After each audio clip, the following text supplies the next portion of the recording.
So next question, a block B which is resting on block A is attached to a horizontal rope BC to the wall as shown in the figure. The coefficient of friction between A and B is 1 by 4 and between the A and floor is 1 by 3. The block A weighs 300 Newton and the block B weighs 200 Newton. Determine the amount of pull required to cause motion of A. Determine the tension developed in the string which connect block B to the vertical. ഇത്രയും കാര്യങ്ങളാണ് ക്വസ്റ്റ്യനിൽ പറഞ്ഞേക്കുന്നത് എന്തൊക്കെയാണ്? A block B is resting on block A. ഒരു block B ആ ഫിഗറിൽ നോക്കിക്കഴിഞ്ഞാൽ മനസ്സിലാവും. Block B is resting above block A and is attached to a horizontal rope BC. So block B is attached to a rope that is BC as shown in the figure. The coefficient of friction between A and B. So coefficient of friction between A and B എന്ന് വെച്ചാൽ എന്താണ്? A ബ്ലോക്കും B ബ്ലോക്കും. So ഇതിൻ്റെ ഇടയ്ക്കുള്ള ഫ്രിക്ഷൻ്റെ value that is 1/4. B C എന്ന് പറഞ്ഞാൽ സ്ട്രിങ് പറഞ്ഞിട്ടുള്ളത് ഇതിനിടയ്ക്കുള്ള friction 1/4 and between A and the floor is 1/3. Block എയുടെ വെയിറ്റ് പറഞ്ഞിട്ടുണ്ട്, അതുപോലെ തന്നെ ബ്ലോക്ക് ബിയുടെയും വെയിറ്റ് പറഞ്ഞിട്ടുണ്ട്. Determine the amount of pull. P എന്നുള്ള പുൾ വാല്യൂ ആണ് കണ്ടുപിടിക്കേണ്ടത്. Required to cause the motion of block A. അപ്പോൾ ബ്ലോക്ക് എ ഇങ്ങോട്ട് മൂവ് ചെയ്യാൻ വേണ്ടിയിട്ട് എത്രമാത്രം പുള്ളാണ് അപ്ലൈ ചെയ്യുന്നത് അതാണ് ചോദിച്ചേക്കുന്നത്. And also determine the tension develop in the string. B C എന്നുള്ള സ്ട്രിങ്ങിൽ ഡെവലപ്പ് ചെയ്ത ടെൻഷനും കണ്ടുപിടിക്കുക. Which connects block B to the vertical. That is B വെർട്ടിക്കലുമായിട്ട് ബ്ലോക്ക് ബി കണക്ട് ചെയ്യുന്ന ആ സ്ട്രിങ്ങിൽ ഡെവലപ്പ് ചെയ്യുന്ന ടെൻഷനും കണ്ടുപിടിക്കാനാണ് ചോദിച്ചേക്കുന്നത്. സോ ഈ ഫിഗറാണ് ഞാൻ ഇവിടെ എടുത്ത് വരച്ചത്. സോ ഇതൊരു vertical surface. Block A is block B. So block എയിൽ പി എന്നുള്ളൊരു ഫോഴ്സ് കൊടുത്താണ് മൂവ് ചെയ്യുന്നത്. ബി സി എന്ന് പറഞ്ഞാൽ ഒരു സ്ട്രിങ് ആണ്.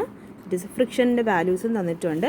എ ബ്ലോക്കും ബി ബ്ലോക്കും ദറ്റ് ഇസ് എയും ബിയിൻ്റെയും ഇടയ്ക്കുള്ള friction value is 1/4 and between that of block A and floor is 1/3. അപ്പോൾ ആദ്യം ചെയ്യുന്ന പോലെ തന്നെയാണ്, നേരത്തെ ചെയ്യുന്ന പോലെ ആദ്യം രണ്ട് ബ്ലോക്സിൻ്റെയും ഫ്രീ ബോഡി ഡയഗ്രാംസ് വരയ്ക്കാം. അപ്പോൾ ആദ്യം നമുക്ക് ബ്ലോക്ക് എയുടെ വരയ്ക്കാം. അപ്പോൾ ആദ്യം ബ്ലോക്ക് എയുടെ കൺസിഡർ ചെയ്യാം. ബ്ലോക്ക് എ കൺസിഡർ ചെയ്ത് കഴിഞ്ഞാൽ ബ്ലോക്ക് എയിൽ നിന്നും പി എന്നുള്ളൊരു പുൾ ഫോഴ്സ് ഇങ്ങോട്ടാണ് അപ്ലൈ ചെയ്യുന്നത്. അപ്പോൾ ഈ പി എന്നുള്ള പുൾ ഫോഴ്സ് അപ്ലൈ ചെയ്യുമ്പോഴത്തേക്കും ഓപ്പോസിറ്റ് ഡയറക്ഷനിൽ എന്തുണ്ടാവും? There will be friction. ഇവിടെ എന്തുകൊണ്ടാണ് രണ്ട് സർഫേസിലും F1 എന്നും F2 എന്നും ഞാൻ ഫ്രിക്ഷൻ മാർക്ക് ചെയ്തത്? നമുക്ക് ബ്ലോക്ക് എ നോക്കിക്കഴിഞ്ഞാൽ ഇവിടെ ഒരു പ്ലെയിൻ സർഫസുമായിട്ട് കോണ്ടാക്റ്റ് ഉണ്ട്. അതുപോലെ തന്നെ ബി ബ്ലോക്കുമായിട്ടും ഈ എ ബ്ലോക്കിന് കോണ്ടാക്റ്റ് ഉണ്ട്. അപ്പം കോണ്ടാക്റ്റ് വരുന്ന സർഫസിലാണ് എപ്പോഴും നോർമൽ റിയാക്ഷനും അതുപോലെ ഫ്രിക്ഷനും ഡെവലപ്പ് ചെയ്യുന്നത്. അപ്പോൾ ഈ ബ്ലോക്ക് പി എന്നുള്ളൊരു ഫോഴ്സ് കൊണ്ട് ഇങ്ങോട്ട് പുള്ള് ചെയ്യുമ്പോഴത്തേക്കും ഓപ്പോസിറ്റ് ഡയറക്ഷനിലായിരിക്കും ഫ്രിക്ഷൻ ഡെവലപ്പ് ചെയ്യുന്നത്. അതാണ് ഈ ഫിഗറിൽ വരച്ചേക്കുന്നത്. ഓപ്പോസിറ്റ് ഡയറക്ഷനിൽ ഫ്രിക്ഷൻ ഡെവലപ്പ് ചെയ്തു. ഇവിടത്തേതിന് F1 എന്ന് ഞാൻ മാർക്ക് ചെയ്തു, ഇവിടത്തേനത് F2 എന്ന് മാർക്ക് ചെയ്തു. F എന്ന് പറഞ്ഞാൽ friction that is mu into RN എന്നാണ് ഫ്രിക്ഷൻ നമ്മൾ റെപ്രസെൻറ്റ് ചെയ്യുന്നത്. ഇനി കോണ്ടാക്ട് സർഫസിൽ എന്തുണ്ടാവും എന്ന് പറഞ്ഞു? There will be normal reaction. അപ്പോൾ RN2 എന്നുള്ള നോർമൽ റിയാക്ഷൻ ഈ സർഫസ് കൺസിഡർ ചെയ്യുമ്പോഴത്തേക്കും ആക്ടിങ് അപ്വേർഡ്സ് ആയിട്ടായിരിക്കും. അതുപോലെ ഈ സർഫസ് കൺസിഡർ ചെയ്യുമ്പോഴത്തേക്കും that will be acting vertically downwards. ഇനി അവിടെ എന്തുകൂടെ ഉണ്ട്? ബോഡി എയുടെ വെയിറ്റ് കൂടെ പറയുന്നുണ്ട്. സോ ബോഡി എയുടെ വെയിറ്റും കൂടെ മാർക്ക് ചെയ്യുക. That is 300 newton. അപ്പോൾ ഒന്നുകൂടെ പറയാം. ആദ്യം പി എന്നുള്ള ഫോഴ്സ് കൊണ്ടാണ് ഇങ്ങോട്ട് പുള്ള് ചെയ്യുന്നത്. സോ ഓപ്പോസിറ്റ് ഡയറക്ഷൻ്റെ ഫ്രിക്ഷൻ മാർക്ക് ചെയ്തു. രണ്ട് സർഫസിലും കോണ്ടാക്റ്റ് ഉള്ളത് കാരണം F1 എന്നും F2 എന്നും രണ്ട് ഫ്രിക്ഷൻ മാർക്ക് ചെയ്തു. ദെൻ ആ രണ്ട് സർഫസിലും കോണ്ടാക്റ്റ് ഉള്ളിടത്ത് നോർമൽ റിയാക്ഷൻസ് ഉണ്ടാവും. സോ F1 എന്ന് മാർക്ക് ചെയ്തെടുത്ത് RN1 എന്നുള്ള നോർമൽ റിയാക്ഷനും കൊടുത്തു. F2 എന്നുള്ളിടത്ത് RN2 എന്നുള്ള നോർമൽ റിയാക്ഷനും മാർക്ക് ചെയ്തു. ഇനി എന്ത് ചെയ്യുക? സം ഓഫ് ഹൊറിസോണ്ടൽ ഫോഴ്സസും സം ഓഫ് വെർട്ടിക്കൽ ഫോഴ്സസും എടുക്കുക.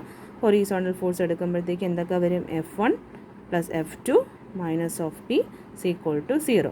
F1നെയാണ് ദറ്റ് ഈസ് ഫ്രിക്ഷനെയാണ് മ്യൂ ഇൻറ്റു RN1 എന്ന് എഴുതിയത്. രണ്ട് കോയിഫിഷ്യൻ്റ് ഓഫ് ഫ്രിക്ഷൻ വാല്യൂസ് ഉള്ളത് കാരണമാണ് μ1 എന്നും μ2 എന്നും എഴുതിയത്. So μ1 RN1 + μ2 RN2 - P = 0. ഇനി വെർട്ടിക്കൽ കൺസിഡർ ചെയ്യുക. വെർട്ടിക്കൽ കൺസിഡർ ചെയ്യുമ്പോഴത്തേക്കും RN2 ഉണ്ട്, ദെൻ RN1 ഉണ്ട്, 300 ഉണ്ട്. So RN2 minus R N one minus 300 is equal to 0.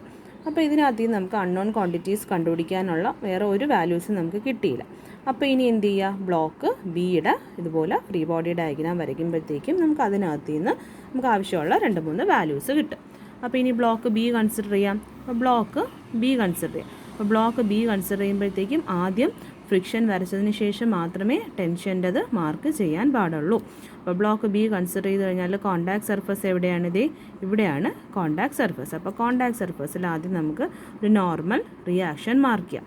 എന്തുകൊണ്ടാണ് ഇവിടെ RN1 മാർക്ക് ചെയ്ത്?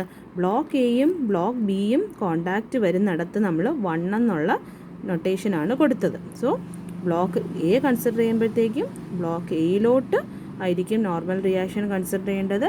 ബ്ലോക്ക് ബി കൺസിഡർ ചെയ്യുമ്പോഴത്തേക്കും ബിയിലോട്ടായിരിക്കും നോർമൽ റിയാക്ഷൻ കൺസിഡർ ചെയ്യേണ്ടത്.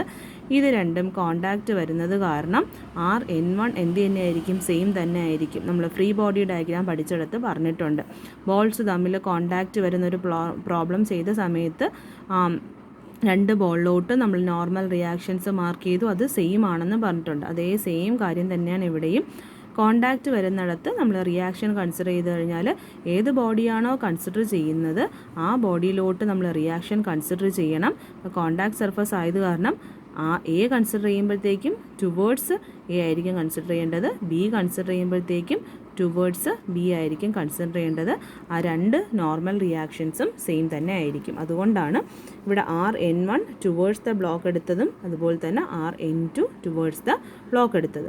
ഇനി ഈ സർഫസിൽ ഫ്രിക്ഷൻ എന്ന് പറഞ്ഞാൽ ഈക്വൽ ആൻഡ് ഓപ്പോസിറ്റ് ആയിരിക്കും.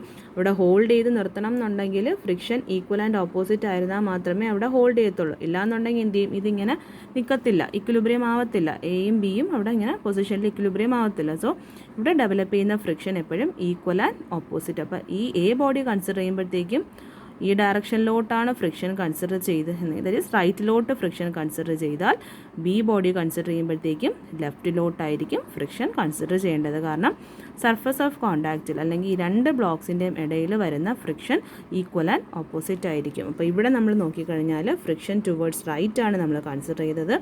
അപ്പോൾ ഈ ബോഡി കൺസിഡർ ചെയ്ത് കഴിഞ്ഞാൽ ഫ്രിക്ഷൻ എങ്ങോട്ടായിരിക്കും? ടുവേർഡ്സ് ദ ലെഫ്റ്റ് ആയിരിക്കും. ആ ഫ്രിക്ഷൻ കൺസിഡർ ചെയ്തതിന് ശേഷം വേണം നമ്മൾ ടെൻഷൻ്റെ ക്വാണ്ടിറ്റി മാർക്ക് ചെയ്യാനായിട്ട്.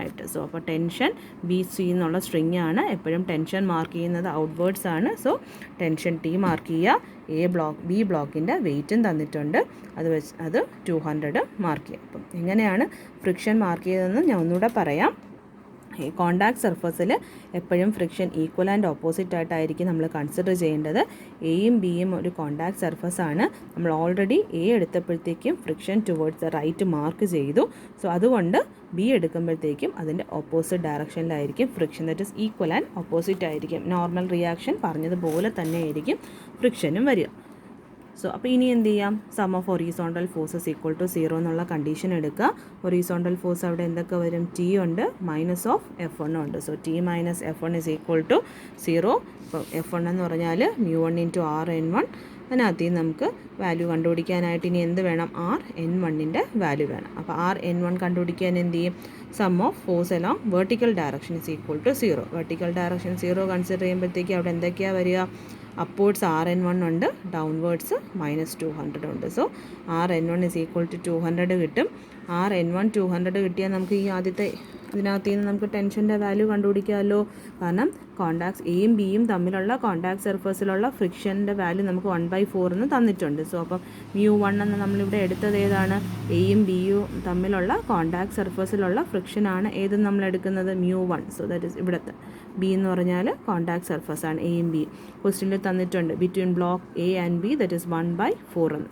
സോ μ1 പകരം 1/4 സബ്സ്റ്റിറ്റ്യൂട്ട് ചെയ്യുക. RN1ൻ്റെ വാല്യൂ അറിയാം. സോ അത് വെച്ചിട്ട് ടെൻഷൻ കണ്ടുപിടിക്കുക. അപ്പോൾ ടെൻഷൻ കണ്ടുപിടിച്ചു കഴിഞ്ഞു. ഇനി നമുക്ക് വേണ്ടത് ഏതാണ്? P കണ്ടുപിടിക്കണം. P കണ്ടുപിടിക്കണമെങ്കിൽ എന്ത് ചെയ്യണം? നമുക്ക് RN1ൻ്റെ വാല്യൂ ഓൾറെഡി നമുക്ക് ഇവിടെ നിന്ന് കിട്ടി. ആ RN1ൻ്റെ വാല്യൂ നമുക്ക് എവിടെ സബ്സ്റ്റിറ്റ്യൂട്ട് ചെയ്ത് കൊടുക്കാം? ഈ ഇവിടെ RN1ൻ്റെ വാല്യൂ സബ്സ്റ്റിറ്റ്യൂട്ട് ചെയ്ത് കൊടുത്താൽ നമുക്ക് RN2ൻ്റെ വാല്യൂ കിട്ടും. സോ RN2ൻ്റെ വാല്യൂ കിട്ടിക്കഴിഞ്ഞാൽ RN2ൻ്റെ വാല്യൂ ഇവിടെ സബ്സ്റ്റിറ്റ്യൂട്ട് ചെയ്യുക. ദെൻ μ2 എന്ന് പറഞ്ഞാൽ 1/3 ആണ്. μ1 എന്ന് പറഞ്ഞാൽ 1/4 ആണ്. RN1 200 ആണ്. സോ അത് വെച്ചിട്ട് Pയുടെ വാല്യൂ കാൽക്കുലേറ്റ് ചെയ്യാം. ഓക്കെ.